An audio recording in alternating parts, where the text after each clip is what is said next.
yalanlar başlayacak.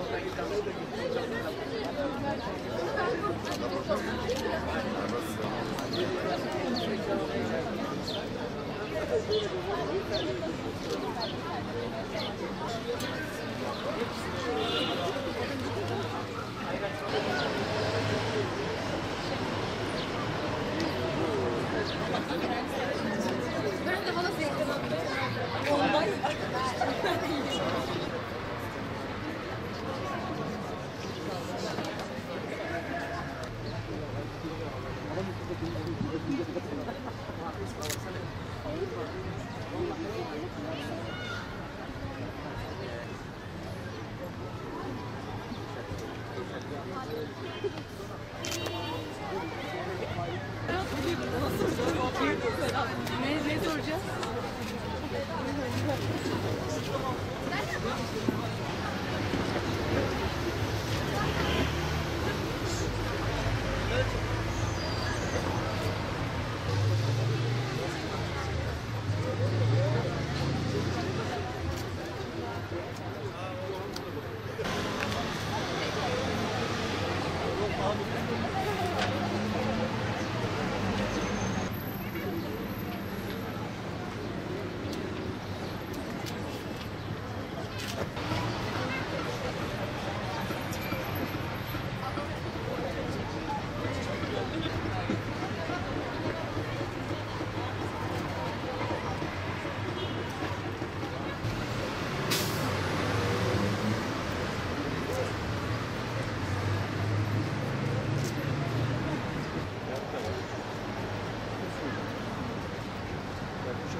Sayın Valim. Arkadaşlar buradayız.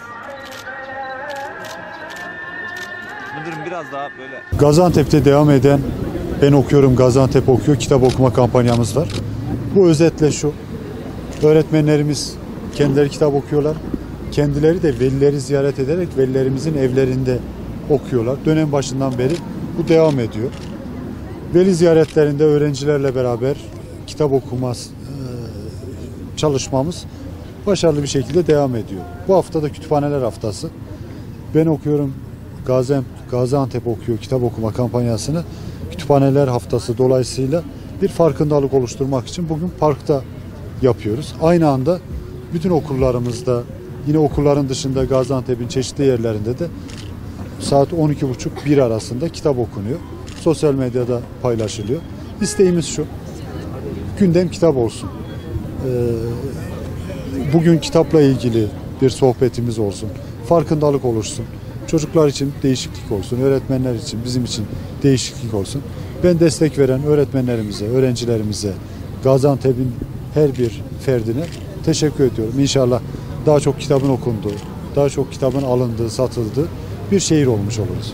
Böyle bir haftada Kültür Turizm Müdürlüğümüze teşekkür ediyoruz. Farkındalık oluşlar Sayın Valimizin himayelerinde gerçekleşiyor.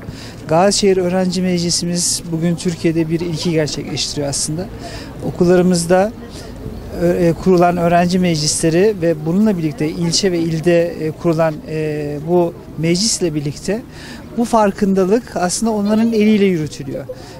çocuklarımızın okuma heyecanı, okuma arzusu bir yerde bizim okullarımızdaki akademik eğitimin dışında aslında olmazsa olmaz olan, hani kitap en iyi dosttur diyoruz.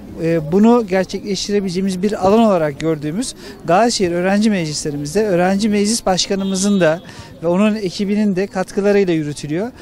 İlimizde eğitimle ilgili alınan kararların hepsinde Gazişehir Öğrenci Meclisi aktif rol alıyor ve onların bir araya gelerek fikir teatisinde bulunarak Gaziantep'in eğitimine nasıl katkıda bulunabiliriz diye düşüncelerinden ortaya çıkan bir çalışma bunlar.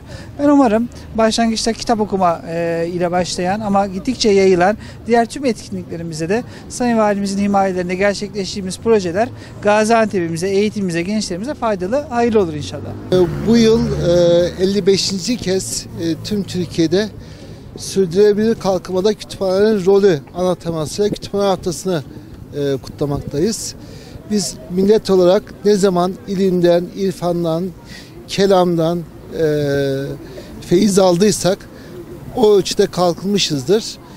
Bugün bu saatte bütün Türkiye'de bu tür etkinlik yapılıyor. Fakat Sayın Valimizin talimatları doğrultusunda biz Gaziantep'te yalnızca bir meydanda değil, bütün okullarda da bu etkinliği aynı anda yapıyoruz.